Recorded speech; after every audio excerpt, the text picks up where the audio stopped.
Hello and welcome to SquishiVision, where I think Pretzel Rocks was just frozen for some reason. Don't know what that's about. So this was the two parts that released earlier this week for the Bad Batch: Infiltration and Extraction.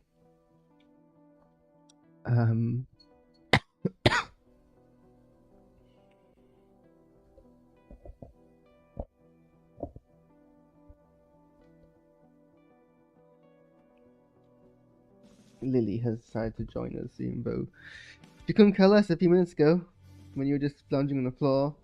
And then as soon as I start talking and put stream up, you've got to be involved, don't you? What was I saying? So, there were some good parts of the episode. I did spend a little bit distracted because I couldn't tell if Hauser had died or not. I mean, it was dark, so it's hard to really tell the clones apart when it's that dark and that fast. Especially when it's not clones that we particularly familiar with, like Hauser.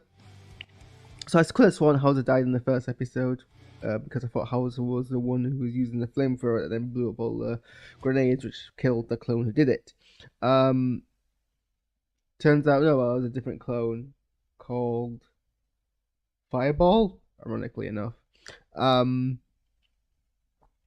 I was spending time being like, is this clone Hauser? Did Hauser survive? Or is this another clone? So yeah, that was a distraction for me. Also, the fact that the operative survived being crushed by a bunch of rocks. Okay, fine. I mean, can't complain too much because one of the good parts of this episode was the kind of sniper fight between the operative and Crosshair. I did very much actually enjoy that. It was adequately tense. There was some nice kind of use of skills. The fact that Crosshair's shake played a role into it. I did like that.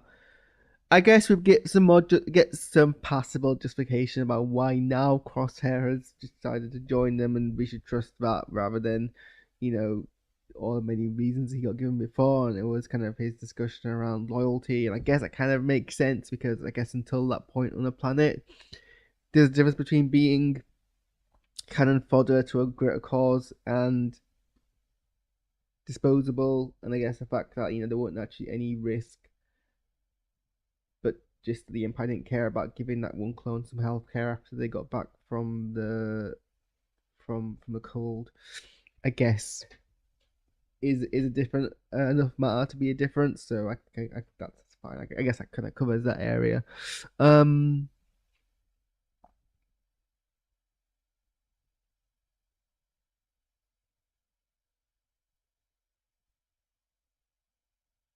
So yeah, I did like the Crosshair operative fight. The recovery team was pretty much irrelevant in this episode. I don't actually what role they played. That would have made, I don't know what the difference is between them being present for the entire episode versus them having arrived at the last minute, because they weren't really the ticking clock criteria. The operative was doing that sufficiently on his own, so not entirely sure why that was included in this episode. Also pretty pathetic of Rex's men to all get mostly all killed, apart from I guess Hauser, by like the slice. Also, the second Crosshair was like, he has a homing beacon, and they should have immediately done some kind of defense or some kind of like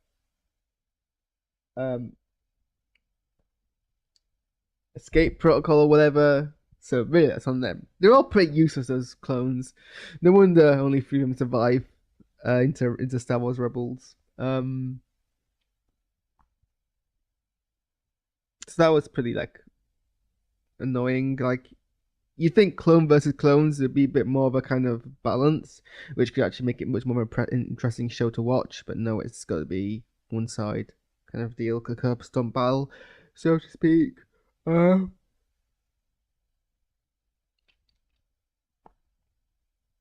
then at the end of the episode, two-parter. We have a kind of a repetition of, I'm sure something that's happened in previous episodes where Rex is like, "We're brothers. We don't have to fight. You know, we're on this. We should care for each other. We should back each other up." And that kind of appeals to the sentimental nature of the other clone who lets him go. I'm sure that's happened before.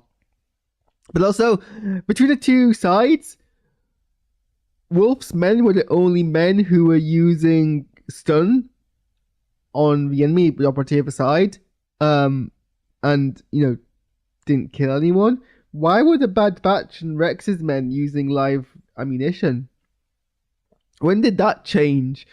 Like, Rex still about we should care for each other's lives. Well, his force were the ones who you were using lethal. And I think I've commented on this before, like, the discrepancy of that. But like, I know I'll be commenting on how the Bad Batch were using stun against the enemy. In like season 1, season 2, because they want to kill fellow clones. When did that go out the window? Because they were all using lethal force, except for occasional shots which were randomly stun shots for some reason. For no reason. I mean, I don't actually know why you would ever use live in most situations of Star Wars when stun seems to be like a one-shot, one-down situation, and the person's down for a long time. Like, unless you're deliberately trying to kill someone, shooting someone, and a killing shot isn't a killing shot unless it's shot in the right place. A stun shot, it seems, regardless of where you hit them, will stun them. So, well, in some cases anyway. So I'm not entirely sure why, the Fort Wolf was like, "You killed my men. Like, we were stunning yours." The operative was using live, but the operative was a rogue element. So that was kind of a weird discrepancy, and there's no kind of consistency on that. Like, are you waiting to kill your clones, or are you not? Are you trying to appeal to the solidarity, or are you not?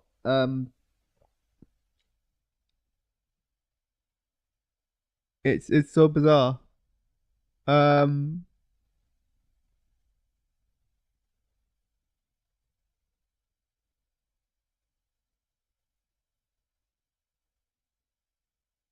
Oh, and the operative survived, even though there's nothing really special.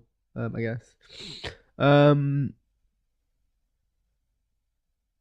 It was hard to keep track of all the clones anyway. Like, besides not knowing which one Hauser was, I wasn't sure how many of them died, but apparently all of them.